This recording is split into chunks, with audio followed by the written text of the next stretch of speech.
Alright, hello everyone and welcome back to another episode of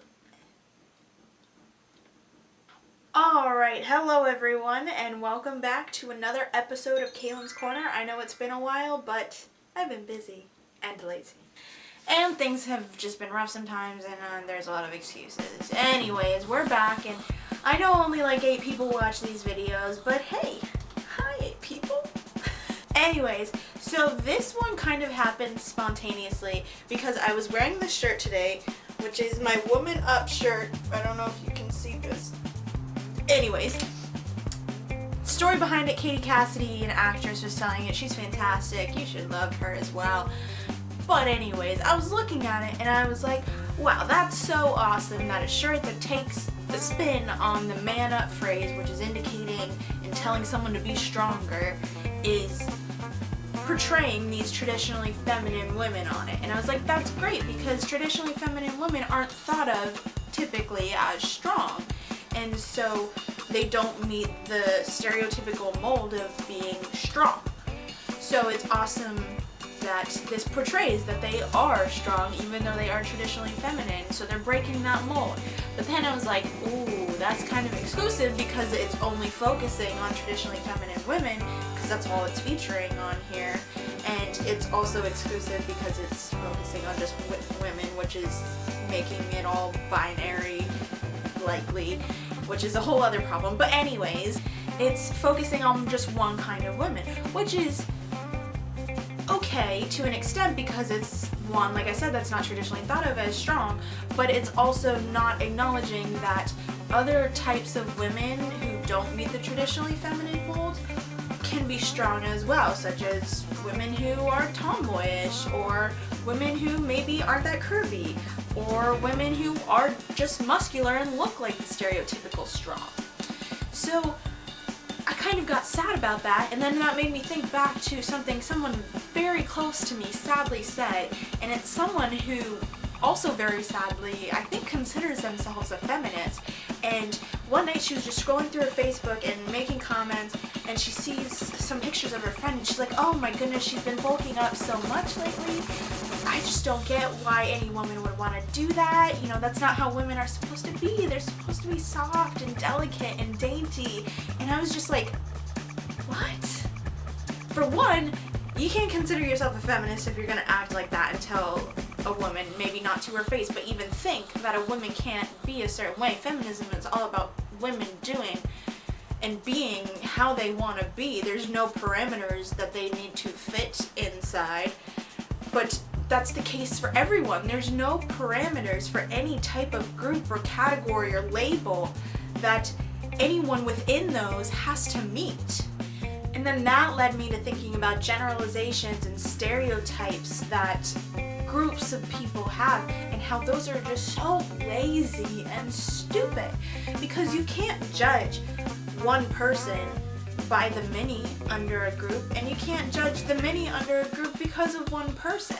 So when you're making an assumption about a person because of what they choose to label themselves as, or are just simply labeled as, whether that be their race, their religion, even though sometimes that is a choice, but their sexuality, their gender, their disability, whatever it may be, they may not have a choice in their grouping under that specific label. And even if they do have a choice, you can't assume everyone under that label is the same, because it's so cliched, but every single person is different. It's not a crazy concept. So when you're telling someone of a certain group to be a certain way, it doesn't make any sense, because there's no specific way that that group has to be like. So inversely, you can't make assumptions about people because they may be right, they may be wrong, but they're just lazy. And that's just one reason why you shouldn't make them. You should want to be a critical thinker, and even if you are a lazy individual, you shouldn't approach other people with a lazy mindset and a lazy approach to judgment. Stop making assumptions, because assumptions lead to generalizations, and generalizations lead to stereotypes. And yes, sometimes stereotypes are true. There's a foundation of truth in all stereotypes and generalizations. otherwise they wouldn't exist to begin with.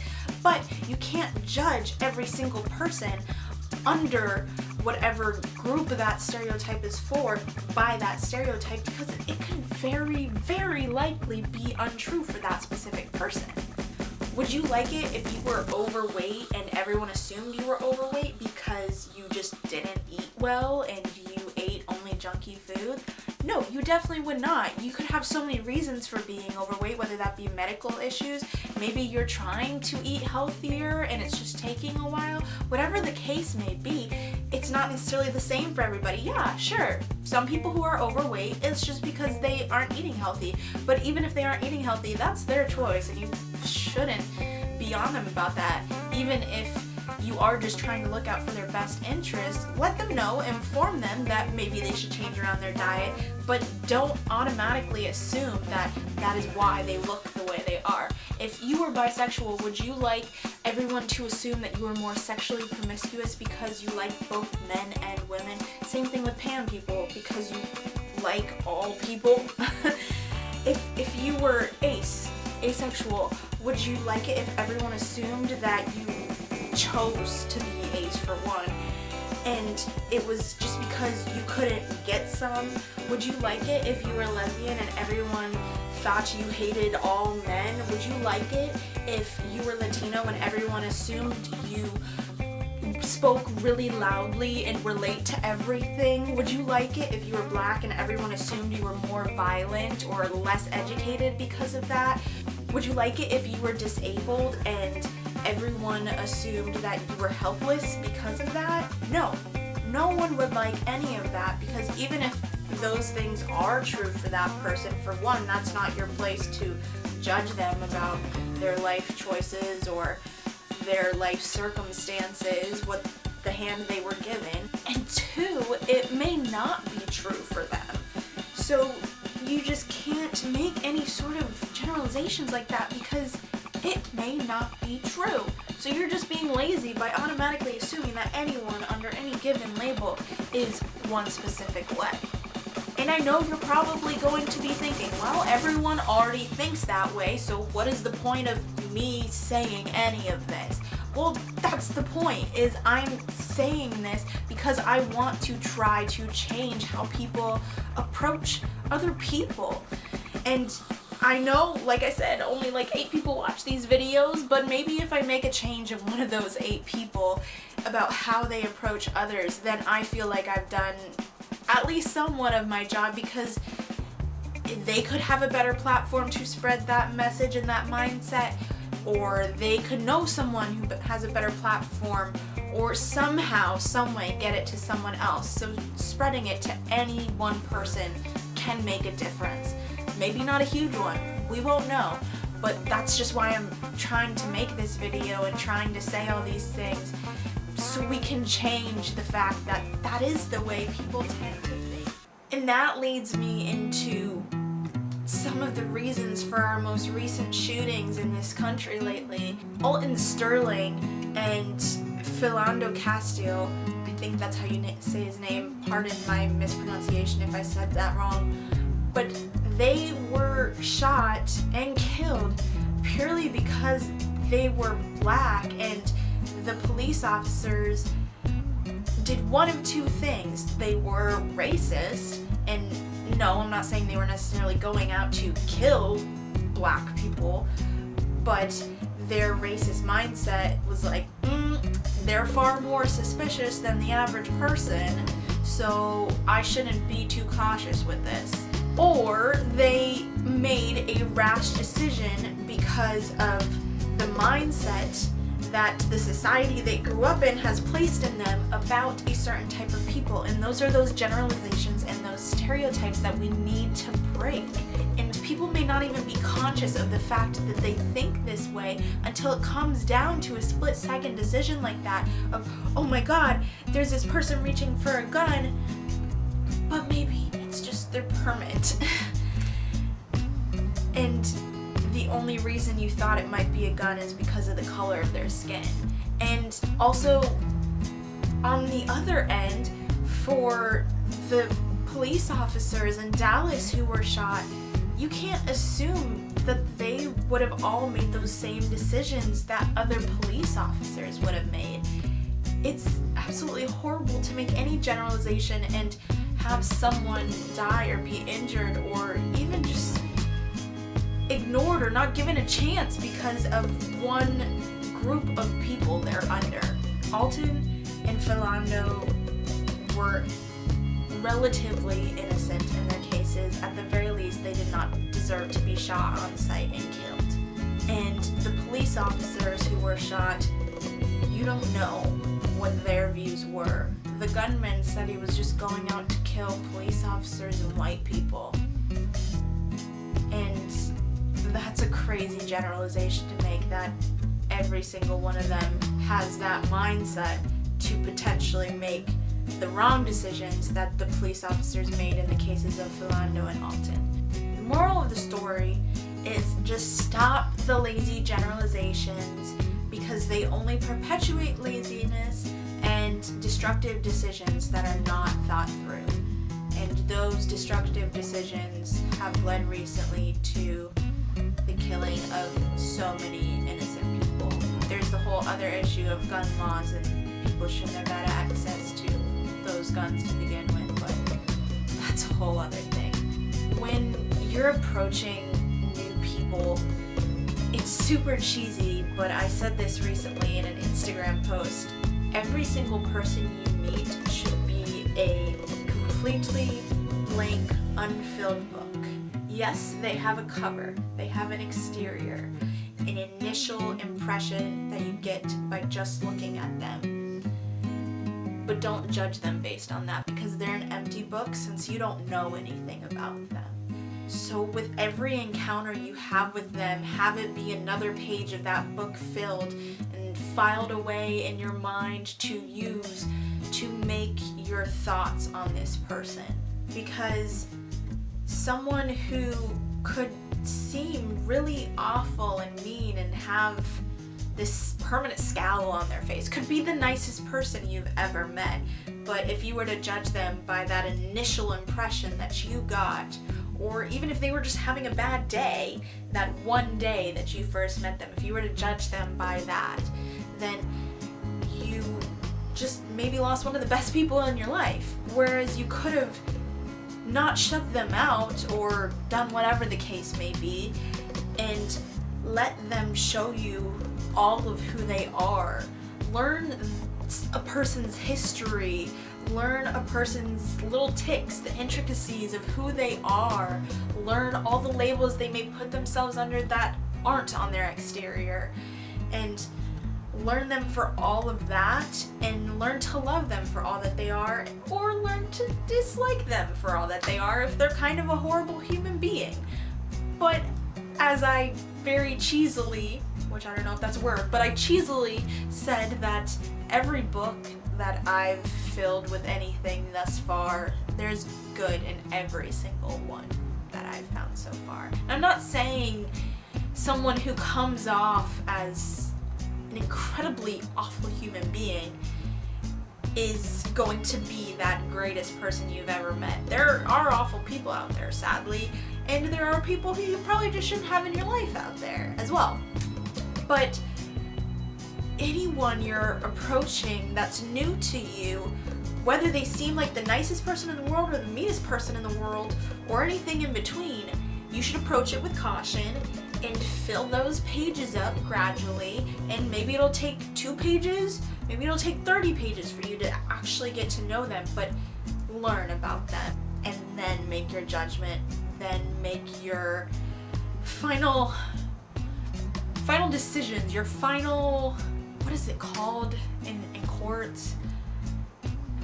I don't know, but have the jury, get together, congregate, all the little people in your mind, like Inside Out, all those little people, let them congregate, think about this new person in your life, let them learn about them, then they can talk about it and discuss, and then you can make the informed decision to think a certain way about the person, but never have it be how they appear to you initially, or anything you may know about the groups they're within.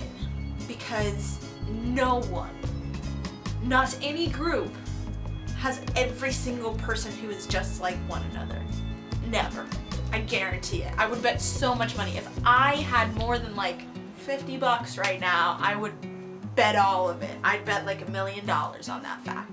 No group has any group of people that are all exactly the same. So yeah, that's the moral of the story. Fill up your pages, learn, then make your judgments.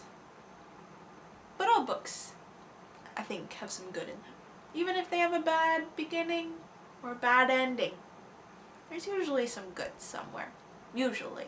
Like I said, approach everyone with caution, no matter how they seem. That being said, thank you all for listening to me rant about what this shirt randomly made me think of. That's what happens in this crazy anxiety-ridden brain. Yay. Beyond that, all I have to say is thanks for watching. Thank you if you're subscribed to us.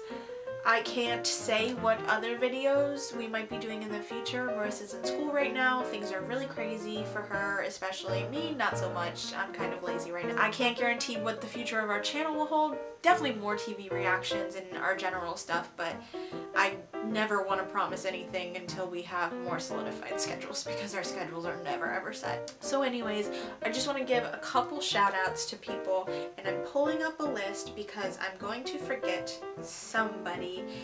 And first off, I want to shout out my big brother and sister, who are not actually biologically my brother and sister, but hey, to be family, you don't need to be related by blood.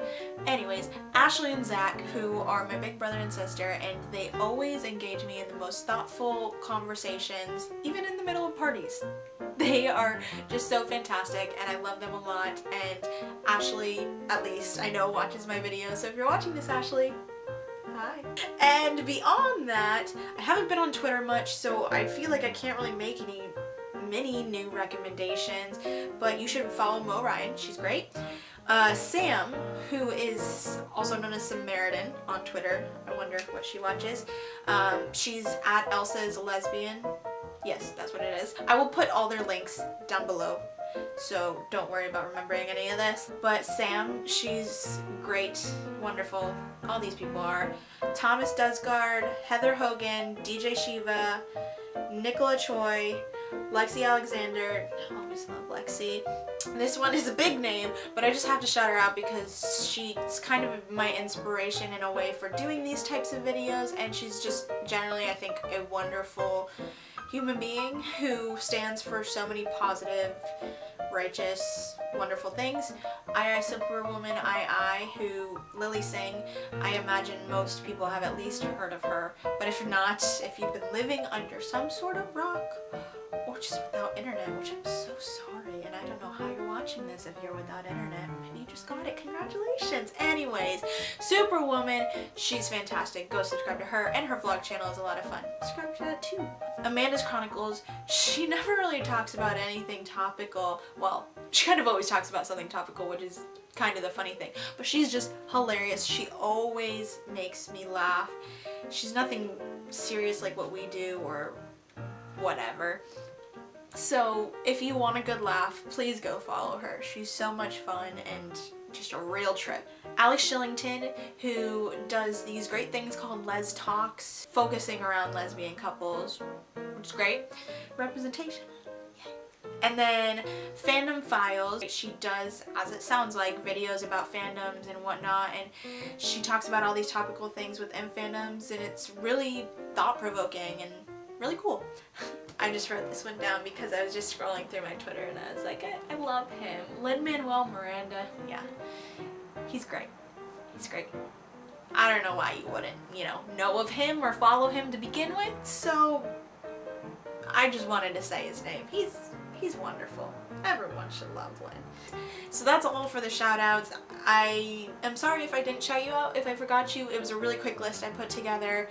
This video, like I said, was very impromptu, but beyond that, please go watch the vigil videos I just put up. I put one up for the Orlando shooting. We had a vigil on campus for that. Then we just recently had one for Alton Sterling and Philando Castile.